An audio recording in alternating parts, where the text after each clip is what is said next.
முரளி மேலே இருக்கிற கோவத்தில் பயங்கரமாக ராகவ் குடிச்சிட்டு வந்துடுவார். கதவை திறக்கும் போதே அபி வந்து ரொம்ப குடிச்சிருக்கீங்களா, இதுக்கு ஒரு வழி கட்டுறேன் நான் அப்படின்னு சொல்லி பயங்கரமாக கோவப்படுறாங்க. இதுக்கு ஒரு முடிவு கட்டாமல் நான் இங்கேருந்து நகர மாட்டேன்னு சொன்னதும் அபியை வேகமாக கையை பிடிச்சி இழுத்து அபி கிட்ட வந்து ராகவ் வந்து பாட்டு பாடுவார். கண்மணி அன்போடு காதலன் அப்படின்னு பயங்கரமாக பாடும்போது, இது ஒன்றுக்கும் குறைச்சல் இல்லை.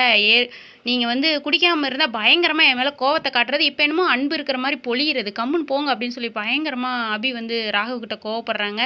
இல்லை நீ தான் என் செல்லம் அப்படி இப்படின்னு சொல்லி அபியை வந்து ராகவ் வந்து கொஞ்சுறாரு.